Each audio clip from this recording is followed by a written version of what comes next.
Hello everyone, my name is Zachary as always, and today I'm going to be talking about the most divisive Indiana Jones movie of probably all time. Now, when I say most divisive, I'm not saying it's the only divisive one, and I'm not even saying that it's more divisive than all the others, but I'm saying this is probably the most divisive film so far. Other than it's about the same level as King of the Crystal Skull. It is Indiana Jones and the Dial of Destiny. Now, Indiana Jones and the Dial of Destiny, when it first released, its opening weekend made about $86 million in the box office. If you don't know, the movie had around $340 million budget. It had to make around $600 million to make profit. So, imagine how Lucasfilm and Disney felt when this movie made less than $100 million in opening weekend. Probably not very well. But why is this the most divisive Indiana Jones movie? We're going to talk about that today. Well, I just want to start off with the thing that most people are probably saying, the de-aging technology, the CGI in general. The VFX, the CGI, all of that. Was it very good? Some parts it looked good, and some parts it just plain looked like a teaser for a video game. It looked like a video game cutscene in some parts. But nonetheless, I think it kind of worked, more or less. Like in this frame right here that's on screen, I think it worked. But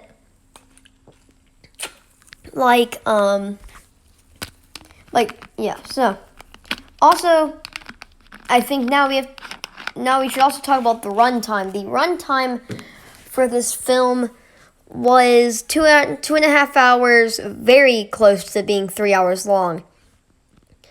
A lot of people didn't like that. This is the longest Indiana Jones movie, I believe, to ever release, and a lot of people just didn't like it being this long.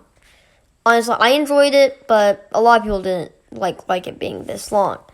Then you got the child character Teddy. He was good. He definitely wasn't a short round, but he was tolerable, decent. I kind of started to warm up to him in the third act, towards the end of the film.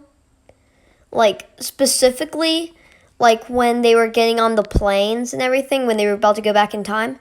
Yeah, that's when I started warming up to him, and I feel like I should have warmed up to him earlier, but also, and then we have Harrison Ford's age in his 80s. Even though he was still amazing in this role, I think people were just people just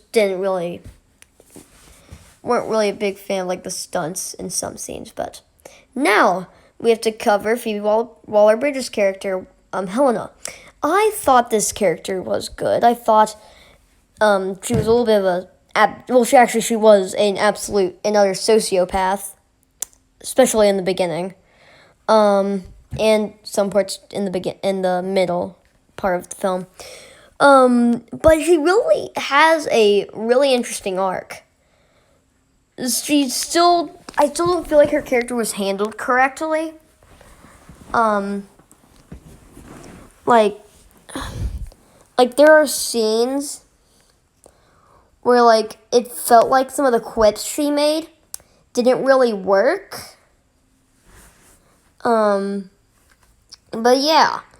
I just think that and also the directing was also completely different. I mean, it still was good. It just didn't. It was a different director, different film, obviously. If there's a different director, it's going to be a different vision. But yeah, and so now I've talked about some of the things that people probably didn't like. Now I'm going to talk about a lot of the things that people did like. That a lot of people point out. Obviously, Harrison Ford, amazing. I haven't seen anybody complain about Mads Mikkelsen's character, Jurgen Voller. I thought he was an amazing villain. Absolutely top tier, S tier villain. Well, the villains were good. A lot. Well, obviously, seeing Indiana Jones in World War II is just S tier.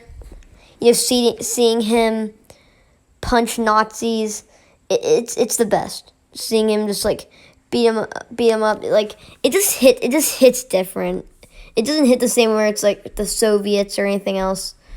But yeah, and also they tackled the villain a lot differently in this film. Yeah. So also,